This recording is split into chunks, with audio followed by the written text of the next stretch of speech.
Hello दोस्तों, मुझे उम्मीद है कि आप सभी अच्छे होंगे। दोस्तों, अब हम डिस्कशन करने वाले हैं निफ्टी फाइनेंशियल सर्विसेज के बारे में। इधर निफ्टी फाइनेंशियल सर्विसेज का चार्ट लगा हुआ है और इधर आपके सामने बैंक निफ्टी का चार्ट लगा हुआ है। दरअसल एक डिफरेंस मैंने आपको पहले भी बताया था और यहां पे एक बार अभी भी मैं आपको बता रहा हूं। अगर आप देखेंगे इस रेंज का निफ्टी फाइनेंशियल सर्विसेज में ब्रेकआउट नहीं मिला है, लेकिन यही रेंज आपको बैंक निफ्टी में भी बनती हुई दिखाई दे रही थी। चलो फिलहाल रिजेक्शन ले रहा है, लेकिन बैंक निफ्टी में एक बार इसका ब्रेकआउट मिल चुका है और इस गैप को फिल कर चुका है। जो गैप डाउन ओपनिंग हुई थी उस गैप को मार्केट फिल कर चुका है बैंक निफ्टी में, लेकिन निफ्टी फाइनेंशियल सर्विसेज में अभी इस गैप को फिल नहीं किया गया है और यहीं से निफ्टी फाइनेंशियल सर्विसेज में अभी भी आपको एक रिजेक्शन मिल रहा है। ठीक है, तो इस चीज का आपको ध्यान ये रखना है, क्योंकि अगर मार्केट ने गैप अप ओपनिंग देके इसका ब्रेकआउट दे दिया तो आपके लिए एकदम से इंपॉर्टेंट सपोर्ट बन जाएगा। वही अगर रेजिस्टेंस है उसका ब्रेकआउट मिलता है तो उसके सपोर्ट की तरह एक्ट करने की पॉसिबिलिटी बढ़ जाती है। जैसे कि अगर आप इस वाली सिचुएशन पे भी फोकस करोगे, रेजिस्टेंस था, जब मार्केट ने इसका ब्रेकआउट दिया, ध्यान से देखो, मार्केट ने इस पे सपोर्ट की तरह भी एक्ट किया है, इसे रिटेस्ट करने भी आया है मार्केट और सपोर्ट की तरह लेके फिर बाउंस दिखा है। इसलिए मैं आपसे कह रहा हूं कि इस वाले जोन पे आपका खास फोकस होना चाहिए। अगर मार्केट अपने प्रीवियस डे हाई को निकालता है तो तुरंत ही अगर रिवर्सल आया तो ये एक इंपॉर्टेंट सपोर्ट के रूप में आपको एक्ट करता हुआ दिखाई देगा। आइए, बहुत सारा डिस्कशन हम यहाँ पे करने वाले हैं, लेकिन आगे बढ़ने से पहले मैं बता दूं, अगर आपने वीडियो को लाइक नहीं किया है लाइक कर दीजिए, कमेंट नहीं किया है तो कमेंट करके मुझे बताइए कि एनालिसिस कैसे लग रहे हैं। नए हो सब्सक्राइब कर लेना और बेल आइकन प्रेस करना, जिससे आपको आने वाली वीडियोस के नोटिफिकेशन मिल सकेंगे। फिलहाल हम क्या क्या डिस्कस करने वाले हैं पहले एक बार उस पर नजर डाल लेते हैं। 5 मिनट के टाइम फ्रेम पे हम यहाँ पे लॉजिक का डिस्कशन करेंगे कि लास्ट ट्रेड के पीछे क्या क्या लॉजिक हो सकते थे। फिर हम डिस्कशन करेंगे 3 आवर के टाइम फ्रेम पे कुछ सपोर्ट और रेजिस्टेंस का हम यहाँ पे डिस्कशन करने वाले हैं। फिर उसके बाद हम 1 डे के टाइम फ्रेम पे कुछ डिस्कशन करने वाले हैं, यहाँ पे भी कुछ ट्रेंड लाइंस को समझेंगे हम यहाँ पे और सपोर्ट और रेजिस्टेंस को समझेंगे। उसके बाद हम आएंगे 15 मिनट के टाइम फ्रेम पे और यहाँ पे हम देखेंगे कि नेक्स्ट ट्रेडिंग डे के लिए आपको किस तरीके से तैयार होना है। आइए सबसे पहले मैं आपको लॉजिक की तरफ लेके चलता हूं, लॉजिक का डिस्कशन कर लेते हैं। जैसे कि अगर आप 27 पे फोकस करेंगे, ये वाले जोन में आपका क्या है, प्रीवियस डे हाई है, यहीं पे आपका क्या था, प्रीवियस डे क्लोजिंग था, यहाँ पे आपका क्या था, प्रीवियस डे लो था। मार्केट ने प्रीवियस डे क्लोजिंग पे सपोर्ट लिया और प्रीवियस डे हाई का ब्रेकआउट भी दिया है, तो आपके लिए यहाँ पे सीधा सीधा प्रीवियस डे हाई के ब्रेकआउट वाला सेटअप बन रहा था और मार्केट ने वन डायरेक्शनल मूव दिया है, काफी बेहतरीन आपको एक मोमेंटम मार्केट ने दिया है। इस तरह के मूव कभी कभी मिलते हैं, लेकिन जब भी मिलते हैं उन्हें छोड़ना नहीं चाहिए। जैसे कि अगर आप देखेंगे 27 पे भी आप फोकस करेंगे, 26 को देखो, ये आपके लिए क्या था, ये आपके लिए प्रीवियस डे हाई था। यहां पे भी मार्केट ने प्रीवियस डे हाई का ब्रेकआउट दिया था, काफी बेहतरीन सेटअप बना था, लेकिन इतना बड़ा मूव नहीं मिला था, लेकिन फिर भी सेटअप काफी बेहतरीन बना था। यहाँ पे भी मार्केट ने प्रीवियस डे हाई का ब्रेकआउट दिया है, काफी बड़ा मूव आपको यहाँ पे कैप्चर करने के लिए मिला है। तो इस तरह की सिचुएशन को नहीं छोड़ना चाहिए।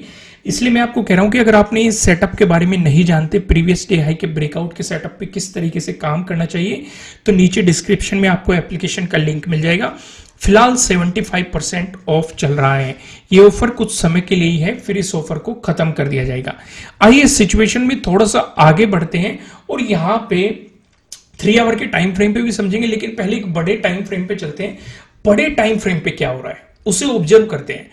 1 डे के टाइम फ्रेम पे अगर आप देखेंगे, एक तो आपको ये वाली रेजिस्टेंस लाइन यहाँ पे दिखाई दे रही है। क्या मार्केट ने इसके पास से ही रिजेक्शन लिया है? बिल्कुल, इसी के पास से मार्केट ने रेजिस्टेंस की तरह एक्ट किया है। नीचे आओ, नीचे आपको ये एक सपोर्ट लाइन दिखाई दे रही है, इस सपोर्ट लाइन का यहाँ पे मार्केट ने ब्रेकडाउन दिया था और फिर इस पे रेजिस्टेंस की तरह एक्ट किया था। यानी कि सपोर्ट था, ब्रेकडाउन मिला तो उस पर रेजिस्टेंस की तरह एक्ट किया और लास्ट वाली कैंडल में इसका हमें ब्रेकआउट भी देखने को मिला है। पहली चीज आपको समझ में आ गई, ये 2 चीजें समझ में आ गई। किस तरीके से काम करना है वो भी हम डिस्कशन करेंगे, लेकिन पहले जो चीजें मैं फोकस में ला रहा हूं उन पे थोड़ा सा ध्यान दो। ठीक है, अब आते हैं इस वाले रेजिस्टेंस जोन पे। ये पहले एक इंपॉर्टेंट सपोर्ट जोन बना हुआ था, बिल्कुल हमें साफ साफ दिखाई दे रहा है। फिर जब ये बड़ा गैप डाउन मिला था, इसने रेजिस्टेंस की तरह एक्ट किया था, मार्केट एक बार फिर आया था यहाँ पे रिटेस्ट करने, फिर गिर गया था और अभी भी आप देखेंगे मार्केट ने इस वाले रेजिस्टेंस जोन से रिजेक्शन लिया है। ये भी समझ में आ गया। नीचे आप देखेंगे ये पहले एक इंपॉर्टेंट रेजिस्टेंस जोन था, जब ब्रेकआउट मिला सपोर्ट की तरह एक्ट किया, फिर से जब ब्रेकडाउन मिला इसने फिर से रेजिस्टेंस की तरह एक्ट किया और मार्केट ने इसी जोन पे सपोर्ट लेके बाउंस दिखाया। यानी कि रेजिस्टेंस था, ब्रेकआउट मिला, सपोर्ट की तरह एक्ट किया, फिर ब्रेकडाउन मिला, फिर से रेजिस्टेंस की तरह एक्ट किया, फिर ब्रेकआउट मिला, फिर से सपोर्ट की तरह एक्ट किया। ये वाली सिचुएशन है, इसे भी समझ लिया। इससे भी नीचे आ जाओ, ये वाला जो जोन है इस पे मार्केट ने रेजिस्टेंस की तरह एक्ट किया था, ब्रेकआउट मिलने के बाद सपोर्ट की तरह एक्ट किया, फिर से ब्रेकडाउन मिला, रेजिस्टेंस की तरह आपको मार्केट यहां पे एक्ट करता हुआ दिखाई दिया। यानी कि ये पांचों चीजें हमने देख ली कि मार्केट इन पे क्या रोल प्ले कर रहा है। अब इन पांचों चीजों को कंबाइन करते हैं, क्योंकि जब पांचों चीजों को हम मिलाएंगे तभी एक बेहतरीन सा कंक्लूजन निकलेगा, एक रिजल्ट निकलेगा और फिर उस रिजल्ट के अकॉर्डिंग मार्केट को समझने की कोशिश करेंगे।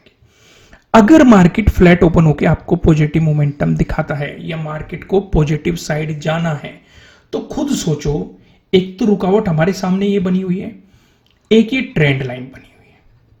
तो हमें अगर दोनों का ब्रेकआउट मिल जाता है तो हमारा कॉन्फिडेंस और ज्यादा बढ़ जाएगा। पहली चीज हमने नोट कर ली, पॉजिटिव साइड जाने में कॉन्फिडेंस आएगा। दूसरी चीज हम यहां पे क्या नोट करने लायक है, अगर मार्केट ने गैप अप ओपनिंग दे दी, क्योंकि गैप अप ओपनिंग की सिचुएशन बन रही है मार्केट में, अगर मार्केट ने एक बड़ी गैप अप ओपनिंग दे दी और उसी गैप अप ओपनिंग में इन दोनों का ब्रेकआउट दे दिया, ध्यान से समझो मैं क्या समझाना चाह रहा हूं, कि अगर मार्केट ने एक बड़ी गैप अप ओपनिंग दी और इन दोनों का ब्रेकआउट मार्केट ने दे दिया, उस सिचुएशन पे क्या करेंगे, ये एकदम से आपके लिए इंपॉर्टेंट सपोर्ट की तरह एक्ट करने लग जाएंगे। हो सकता है मार्केट वापिस आए, इन पे सपोर्ट लेके फिर बाउंस दिखाए, अगर ये सिचुएशन बनी, क्योंकि नीचे मार्केट 21,000 की भी रेस्पेक्ट करने आ सकता है, उसका भी अगर मार्केट ब्रेकआउट देगा, यहाँ पे इस वाले रेजिस्टेंस जोन का ब्रेकआउट देगा, इस ट्रेंड लाइन का ब्रेकआउट देगा, अगर गैप अप ओपनिंग की सिचुएशन बनी तो हो सकता है मार्केट इस पे सपोर्ट लेने आए। तो आपको ये देखना है कि अगर सपोर्ट लेके मार्केट बाउंस कर गया तो वो एक प्राइस एक्शन भी बन जाएगा पॉजिटिव साइड जाने के लिए और एक बेहतरीन सी अपॉर्चुनिटी भी बन जाएगी। या फिर अगर रिटेस्ट करने आ गया, यहीं पे ही साइडवेज हो गया, तो मार्केट से निकल जाना वो आपका प्रीमियम गलाएगा, बाकी और कुछ भी नहीं करने का। समझ में आ गई सारी सिचुएशन, क्लियर हो गई, समझ में आ रही है ना।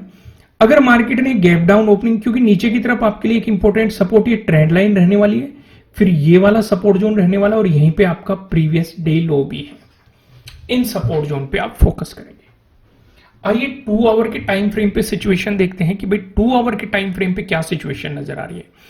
2 आवर के टाइम फ्रेम पे भी देखो, यहाँ पे हमें साफ साफ दिखाई दे रहा है कि मार्केट इस जोन से रिजेक्शन ले गए, तो इनकी पॉजिटिव साइड जाने के लिए इसका तो हमें ब्रेकआउट चाहिए। फिर हमें यहाँ पे एक ट्रेंड लाइन भी नजर आ रही है, उसका भी हमें ब्रेकआउट चाहिए। ये ट्रेंड लाइन हमने 1 डे के टाइम फ्रेम पे भी देखी थी। तो आपके लिए अगला जो इंपॉर्टेंट रेजिस्टेंस निकल के आता है ये वाले जोन में निकल के आता है, क्योंकि यहाँ पे मार्केट पहले सपोर्ट की तरह भी एक्ट कर चुका है। सपोर्ट है, ब्रेकडाउन मिलता है तो उसके रेजिस्टेंस की तरह एक्ट करने की पॉसिबिलिटी बनती है।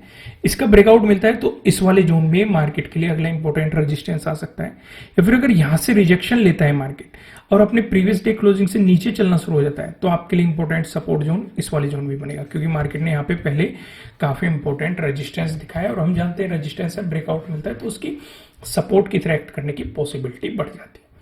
यहां तक चीजें समझ में आ रही है कि नहीं, क्लियर हो रहा है कि नहीं, कंफ्यूजन नहीं होना चाहिए। जितना आपका कंफ्यूजन बढ़ेगा उतनी ही आपको मार्केट के साथ डील करने में प्रॉब्लम आएगी।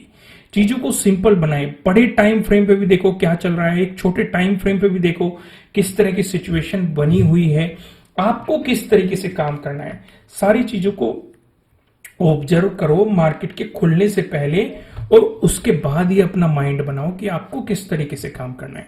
आइए एक छोटे टाइम फ्रेम पे भी देख के चलते हैं। भाई हमने 1 डे के टाइम फ्रेम पे सिचुएशंस देख ली, क्या क्या नजर आ रही है, किस तरीके से आपके सेटअप बन सकते हैं, किस तरीके से आपकी स्ट्रेटेजीज बन सकती है, वो भी हमने यहाँ पे डिस्कशन कर लिया। हमने उसे एक छोटे टाइम फ्रेम पे भी आके देख लिया कि भाई क्या क्या सपोर्ट और रेजिस्टेंस दिखाई दे रहा है। अब बिल्कुल ही एक छोटे टाइम फ्रेम पे चलते हैं, यहां पे देखते हैं यहां पे क्या सिचुएशन नजर आ रही है, उसी के अकॉर्डिंग काम करने की कोशिश करेंगे। अब यहां पे अगर हम डिस्कशन करेंगे, अगर मार्केट फ्लैट ओपन होकर पॉजिटिव मोमेंटम दिखाता है, दोस्तों मैं आपको फिर से याद दिला रहा हूं कि अगर आपने वीडियो को अभी तक लाइक नहीं किया है, लाइक जरूर कीजिए। और अगर आप सेटअप समझना चाहते हैं ट्रेंडिंग डेज के लिए, इस रिवर्सल डेज के लिए, साइडवेज मार्केट के लिए, तो नीचे डिस्क्रिप्शन में आपको एप्लीकेशन का लिंक मिल जाएगा। फिलहाल 75% का ऑफ चल रहा है, होली की खुशी में ये ऑफर आपको दिया गया था, इस ऑफर को जल्द ही खत्म कर दिया जाएगा। आइए सिचुएशन समझते हैं। अगर मार्केट फ्लैट ओपन होकर पॉजिटिव मोमेंटम दिखाता है तो आपके लिए जो अगला इंपॉर्टेंट रेजिस्टेंस है प्रीवियस डे हाई आपके लिए काफी इंपॉर्टेंट रेजिस्टेंस रहने वाला है। और यहीं पे हमारा क्या भी है, एक बड़े टाइम फ्रेम पे भी हमने रेजिस्टेंस जोन देखा था। मैं आपको फिर से झलक दिखाता हूं, यही रेजिस्टेंस जोन देखा था और यहाँ पे एक ट्रेंड लाइन भी है, 1 डे के टाइम फ्रेम पे हमने देखी थी। और मैं आपको दिखाता हूँ 2 आवर के टाइम फ्रेम पे हमने यहीं पे एक रेजिस्टेंस जोन देखा था। तो इस वाले रेजिस्टेंस जोन पे भी आपको फोकस रखना पड़ेगा कि भाई यहाँ पे मार्केट प्रीवियस डे हाई के पास आके क्या करता है, क्योंकि अगर आप इन दोनों कैंडल को देखोगे आपको काफी बेहतरीन गिरावट देखने को मिली, यानी कि सेलर्स एक्टिव होते हुए दिखाई दिए। तो अगर यहाँ पे जाता है अपनी प्रॉफिट बुकिंग करो, फिर देखो मार्केट टाइम स्पेंड करके अगर ब्रेकआउट दे रहा है तो और ज्यादा कॉन्फिडेंस आ जाएगा पॉजिटिव साइड जाने का। लेकिन अगर रिवर्सल दे रहा है तो आपको उसी के अकॉर्डिंग चीजें प्लान करनी है। वहीं पे अगर मार्केट फ्लैट ओपन होकर आपको नेगेटिव मोमेंटम दिखाता है, दोस्तों इसका डिस्कशन करने से पहले मैं आपको बता दूं, यह आपके लिए किसी भी तरह का ना तो कोई बाय रिकमेंडेशन है ना ही कोई सेलिंग रिकमेंडेशन है। ये जस्ट एजुकेशनल पर्पज से बनाई गई एनालिसिस वीडियो है। इन्वेस्ट करने से पहले आपको अपनी रिसर्च करनी है, अपने इन्वेस्टर की सलाह लेनी है, क्योंकि प्रॉफिट भी आपका होने वाला है, लॉस की जिम्मेदारी भी आपको अपने आप लेनी है। अगर मार्केट ने आपको एक नेगेटिव मूव दिया तो आपको इस वाले सपोर्ट जोन के ब्रेकडाउन होने का इंतजार करना है। अगर आपको इसका ब्रेकडाउन मिला तो इस वाले जोन में आपके लिए पहले सपोर्ट की पॉसिबिलिटीज बनेगी, क्योंकि अगर आप ध्यान से देखेंगे यहाँ पे आपको 21 का डे हाई भी इसी जोन में है, 22 का डे हाई भी आपके लिए इसी जोन में है, और देखो 27 का डे हाई भी आपके लिए इसी जोन में पड़ा हुआ है। तो ये काफी इंपॉर्टेंट आपके लिए सपोर्ट रहने वाला है। अगर मार्केट ने इसका भी ब्रेकडाउन दे दिया तो आपके लिए नीचे इंपॉर्टेंट सपोर्ट यहाँ पे बनने की पॉसिबिलिटीज है। वहीं पे अगर मार्केट आपको गैप अप ओपनिंग देता है, इस पे ज्यादा फोकस करो। अगर मार्केट इस जोन में गैप अप ओपनिंग दे देता है, हम यहाँ पे ये भी देख रहे हैं कि यहाँ पे प्रीवियस डे हाई भी है, हमने यहाँ पे 1 डे के टाइम फ्रेम पे देखा कि एक ट्रेंड लाइन भी है, और साथ ही साथ हमने 1 डे के टाइम फ्रेम पे देखा एक रेजिस्टेंस जोन भी है। यहाँ पे 3 चीजें हैं। अगर गैप अप ओपनिंग मिली और यहीं पे मार्केट साइडवेज हो गया तो मार्केट से दूर हो जाना। अगर मार्केट ने गैप अप ओपनिंग देके आपको एक रिवर्सल दे दिया तो इसका मतलब मार्केट इन तीनों से रिजेक्शन ले रहा है, तो उस सिचुएशन पे आपके लिए सपोर्ट बनने की पॉसिबिलिटीज प्रीवियस डे क्लोजिंग पे, और यहाँ पे आपके लिए एक राउंड लेवल भी है 21,000 का। लेकिन अगर मार्केट टाइम स्पेंड करके इसका ब्रेकआउट दे देता है तो आपके लिए फिर से एक पॉजिटिव अपॉर्चुनिटीज मिल सकती है, लेकिन हाफ क्वांटिटी में काम करना, क्योंकि मार्केट ऑलरेडी एक गैप अप ओपनिंग के दौरान आपको एक बड़ा मूव दे चुका होगा। यहां तक चीजें समझ में आ गई कि नहीं, क्लियर है कि नहीं? वहीं पे अगर मार्केट ने दे दिया आपको गैप डाउन ओपनिंग तो आप इस वाले सपोर्ट जोन पे फोकस करेंगे। अगर इस वाले सपोर्ट जोन पे गैप डाउन ओपनिंग देके मार्केट ने रिवर्सल दिखाया तो ये आपके लिए एक इंपॉर्टेंट सपोर्ट की पॉसिबिलिटीज हो सकती है। दोस्तों वीडियो को लाइक करना, कमेंट करके बताना कि आपको एनालिसिस कैसे लग रहे हैं। नए हो सब्सक्राइब करना। फिर मिलेंगे किसी नेक्स्ट वीडियो में किसी अच्छे कंटेंट के साथ। Thank you.